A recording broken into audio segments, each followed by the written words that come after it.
श्रवण किया, कैसे स्थिरता, कैसे सहजता जीवन में आए और क्यों ये ज़रूरी है। क्योंकि अगर ये बात की जा रही है कि स्थिर रहने का मतलब, तो उसमें कि ऐसा क्यों है ज़रूरी स्थिर रहने के लिए कि हम अगर कोई खुशी का अवसर है तो इसका मतलब खुश ना हो, कोई एक दुर्घटना घटी है तो मन में उदासी ना हो। तो अगर हम ऐसे स्टिमुलस जब जैसा है वैसा फील नहीं करेंगे तो एक हम ह्यूमन कैसे होंगे। क्योंकि एक ह्यूमंस के अंदर की जो इमोशंस की बात होती है, तो कैसे जब एक अगर इमोशन है जैसी स्थिति है तो वैसा लाजमी है फील करना। तो ये नहीं कि जब कुछ है उसके रिएक्शन पे हमें वैसे नहीं एक गंभीर हो जाना है, नहीं, ये सहजता, ये स्थिरता जीवन में ऐसे आए कि अगर एक खुशी का समय है तो मन इतना हमारा हर्षित होके, क्योंकि अगर कोई सिचुएशन आई है या कोई वस्तु आई है जिसकी वजह से ये खुशी मिली है, तो वो रूप तो माया का ही है और माया ने तो ढल जाना है, माया को तो परछाई की तरह बोलते हैं। तो कैसे वो अगर एक कोई खुशी का दिन आया है तो वो दिन ने भी सिचुएशन तब है, उसको कहा जाता है कि तुम आदर्श विद्यार्थी बनो, अच्छे नंबर लो, उसके लिए अपने लिए स्वयं के लिए भी वो एक अचीवमेंट वाली बात, एक खुशी की बात आती है। और अगर स्कूल की टीचर्स या ट्यूशन टीचर्स भी पढ़ा रहे हों जब, तो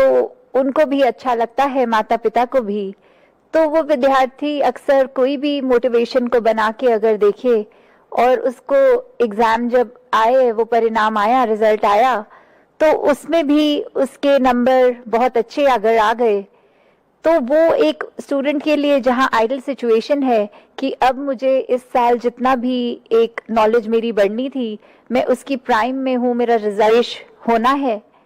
तो कैसे उस समय भी अगर एक स्थिति एक आइडल थी जहां नंबर 1 भी थे और सब अपने मुताबिक हो रहा था, स्वयं से भी खुश थे, एक प्राउड मोमेंट अपने लिए, परिवार के लिए भी था, फिर भी कैसे जैसे ही अगली क्लास शुरू तो ये जर्नी फिर से शुरू, अब नए ज्ञान को याद करना, नई नॉलेज देखते हुए फिर उसी की ओर कि कैसे साल के एंड में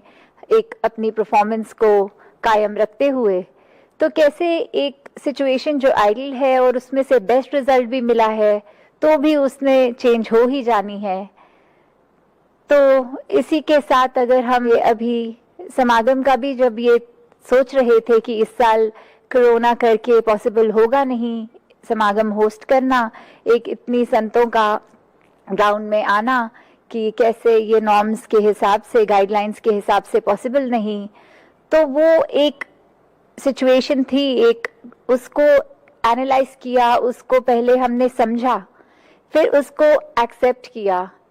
और जैसे ही एक्सेप्टेंस आ गई एक मन में, एक उसके लिए फिर प्रिपरेशन भी हमने करी कि अब कैसे हो। तो फिर हुआ कि चलो वर्चुअल रूप में ये किया जाए, जहां एक मन से संभव हुआ फिर होना, और इतनी खूबसूरती से ये जो पिछले 3 दिन का देखा गया, तो बहुत ही अच्छे रूप में, और हर एक वक्ता की बात दिल तक पहुंचते ही है।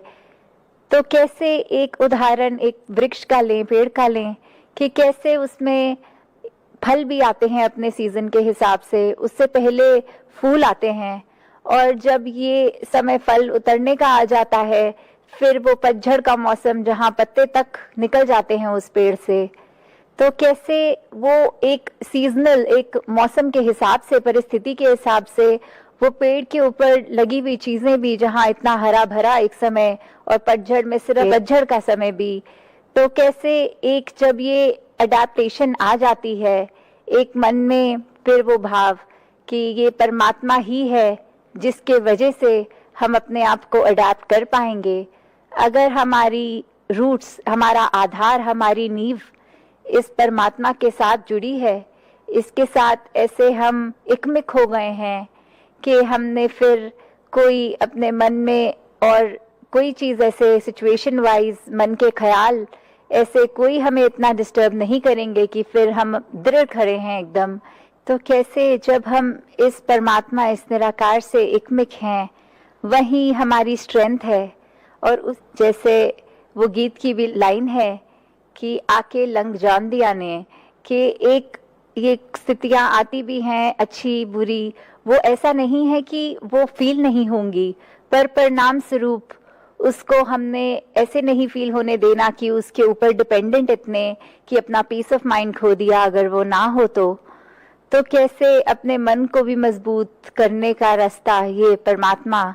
ये सेवा सिमरन। और ऐसे ही अगर हम देखें कि बचपन की ही बात, कि जब एक सेल्स बायोलॉजी में सिखाते थे